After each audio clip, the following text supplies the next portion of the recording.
Hi hello friends, welcome back to media talks. நான் உங்கள் மௌனிகா. என்னையா பண்ணி வச்சுருக்கீங்க எபிசோடில்? இப்படி ஷாக் மேலே ஷாக் கொடுத்துட்ருக்கீங்க, எங்களை இரிட்டேட் பண்ணிகிட்டே இருக்கீங்க.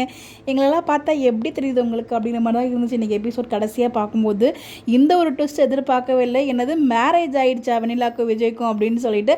ஆக்சுவலாக நான் எபிசோட் பார்க்கறதுக்கு முன்னாடி இந்த ஹிண்ட்லாம் எனக்கு கிடச்சிருச்சு. நம்ம எப்போவுமே மத்தியானம் தான் எபிசோட்ஸ் பார்ப்போம் இல்லையா? மார்னிங் டைம் இருந்தால் பார்ப்போம், ஒர்க்லாம் முடிச்சுட்டு. பட் டைம் இல்லாதனால நம்ம இந்த ஆஃப்டர்நூன் டைமில் தான் நம்ம பார்ப்போம் சாப்பிட வரும்போது.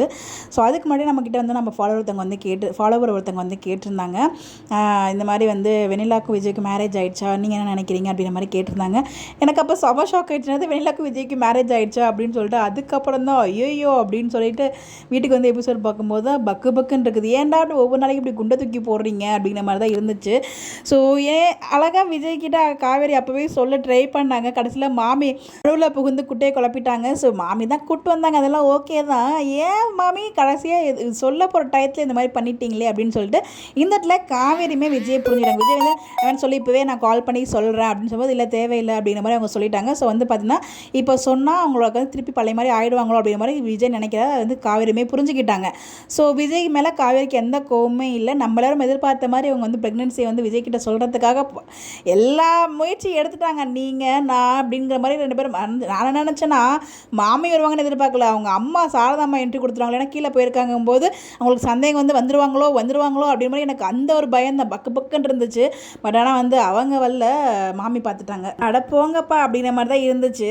ஸோ காவேரி சொல்லுவாங்க நாளைக்கு காலையில் கோயிலுக்கு வாங்க, அங்கே அவங்ககிட்ட முக்கியமான விஷயம் பேசணும் அப்படின்னு தெளிவாக சொல்லிட்டு போயிட்டாங்க. எனக்கு அப்போவே டவுட்டு விஜய் போவாரா கரெக்டான டைமுக்கு அப்படின்னு சொல்லிட்டு. ஏன்னா இன்றைக்கி ஹாட்ஸ்டாரில் கொடுத்துருந்த நேமே வந்து பார்த்தீங்கன்னா கரெக்டாக விஜய் டைமுக்கு போயிடுவாரா அப்படின்னு ஒரு நாளைக்கு கொடுக்க வேண்டிய டைட்டில் இன்றைக்கி கொடுத்து வச்சுருந்தாங்க. நீங்கள் எத்தனை பேர் நோட் பண்ணீங்கன்னு தெரியல இந்த விஷயத்த. ஆனால் நான் சம்மந்தம் இல்லாமல் எனக்கு காவேரி தான் வீட்டில் போய் பேசினாங்களே, நம்ம ப்ரிவியூவில் பார்த்தேன் மேனோட இந்த நேம் போட்டிருக்காங்களேன்னு சொல்லி நான் யோசித்தேன். அதுக்கப்புறம் எபிசோட் பார்க்கும்போது தான் தெரிஞ்சிச்சு. ஸோ நாளைக்கு போட வேண்டிய டைட்டில் இன்றைக்கே போட்டு வச்சுருக்காங்க அப்படின்னு சொல்லிட்டு. ஸோ நாளைக்கு போவாரா போக மாட்டாரா? ஆக்சுவலாக அவங்க பாட்டிக்கிட்டையும் சொல்கிறாரு, நான் வந்து காவேரியை பார்க்க போகணும் பாட்டி, பார்த்துட்டு நான் வரேன் அப்படிங்கிற மாதிரி சொல்கிறாங்க.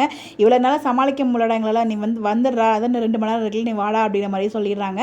ஸோ விஜயும் சரி வழி இல்லாமல் போகிறாரு. ஆனால் அந்த விஜய் போகிறதுக்கு முன்னாடி தாத்தாவையும் பாட்டியும் படுத்துனாங்க பாருங்கள். வெண்ணிலா இவங்களாங்க சாஃப்ட் டைப்பு. ஸோ வெண்ணிலா வந்து பார்த்தீங்கன்னா உண்மையிலே பை நேச்சராகவே அவங்க கோவக்காரவங்க தான். இந்த நடிச்சிட்டு இருந்திருப்பாங்களோ விஜய் கிட்ட அப்படிங்கிற மாதிரி எனக்கு தோணுது. ஏன்னா காவேரி சொல்லுவாங்களே அவங்களுக்கு வந்து 2 பக்கம் இருந்திருக்கும், மேபி உங்களுக்கு ஒரு பக்கம் மட்டும் தெரிஞ்சிருக்கிறதுக்கு வாய்ப்பு இருக்குது அப்படின்னு. அந்த மாதிரி மேபி நம்ம வெண்ணிலாக்கு இன்னொரு முகம் இருந்து அது விஜய்க்கு தெரியாமல் இருந்துச்சா நமக்கு தெரியல. ஏன்னா இன்றைக்கி அவ்வளோ கோவப்பட்டாங்க. நானுமே நினச்சேன் என்னடா சாஃப்ட் டைப்புன்னு சொன்னாங்க, இப்படி கோவப்படுறாங்களே அப்படின்னு சொல்லிட்டு.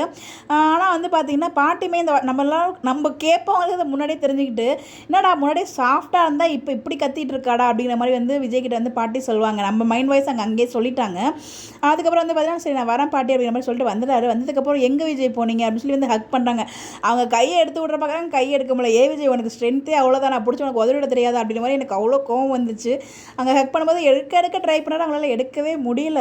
வேகமாக பிடிச்சி தள்ளிவிட வேண்டியதானே அப்படிங்கிற மாதிரி எனக்கு இருந்துச்சு. அதுக்கப்புறம் வந்து பார்த்தீங்கன்னா தாத்தா பாட்டிலாம் இருக்காங்கிற மாதிரி ரீசன் சொல்லும்போது தான் நமக்கு தான் கல்யாணம் ஆகிடுச்சு அப்படின்னு சொல்கிறாங்க. நம்ம தாத்தா பாட்டிலேருந்து விஜய் முதற்கொண்டு நம்ம எல்லாருமே செம ஷாக்கு.